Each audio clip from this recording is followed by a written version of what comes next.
Kevin and I have been finished up some recording, and we thought we'd just take a few minutes and talk about value proposition. Because oftentimes when you explain crowdfunding to somebody, the number one question to people who haven't really had exposure to it is, why do people give you money? Why do people give you money? And that's probably one of the fears that you're going to have when you get ready to do your crowdfunding, is you're afraid that people aren't going to give you money. And there's a little bit of social stigma with that. It's going to be embarrassing. But one of the things we want to talk about is figuring out why or how to help people understand why they want to give you money, right? Exactly. And I think we said this, but the value proposition. That's right. What it is. What's the value proposition of my particular project? And the easiest thing to look at first would be the project itself, or even easier would be the product, if you had a product itself. Right, because Kickstarter says one of the criteria for Kickstarter, if you're doing that crowdfunding on Kickstarter, it has to, basically I say, it has to have a beginning, a middle, and an end, and then a deliverable. That deliverable doesn't have to be something physical.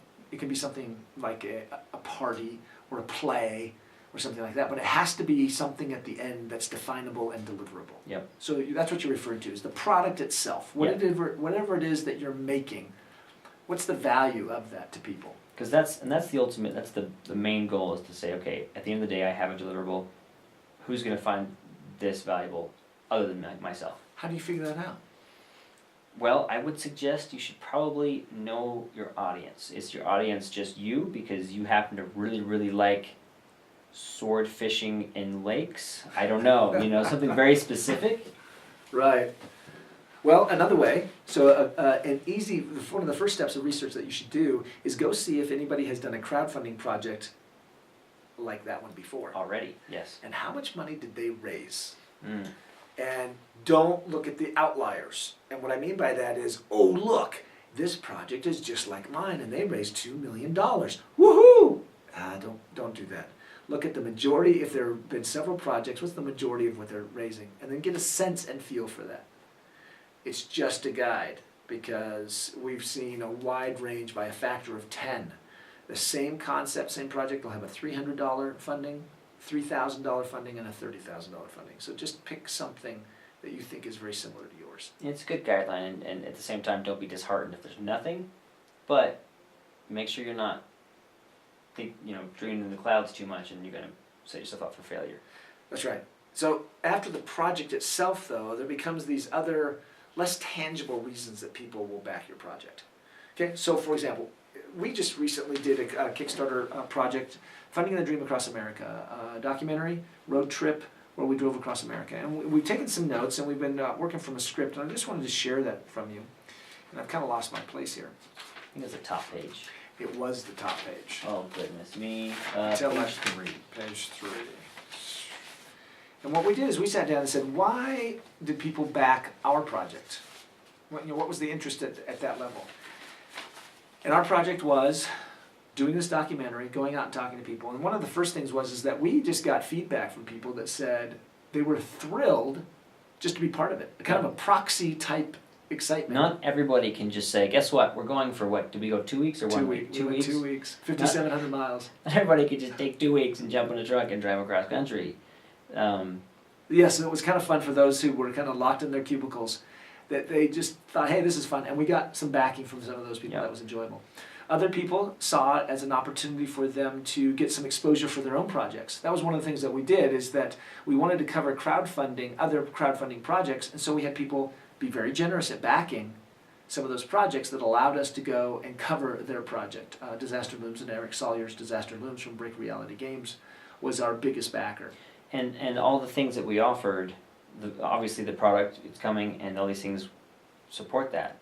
So working with him, it was an outside benefit that benefited our project, but also benefited him as well. So that's something to think about, is that when you're looking at the value proposition of your own project, be sure to take a look and decide if there are other projects that possibly you can help with that.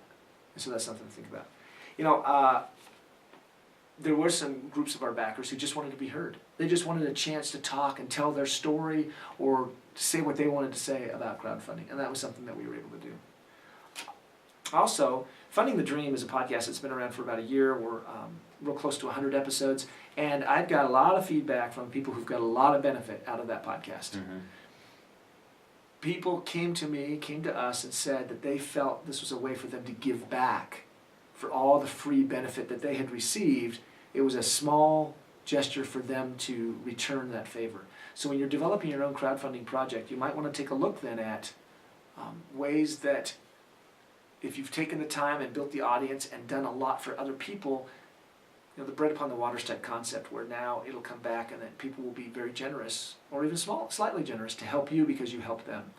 Which is another secret, is if always back other people's projects when you're doing crowdfunding, because that helps. Even if it's just $1, it helps.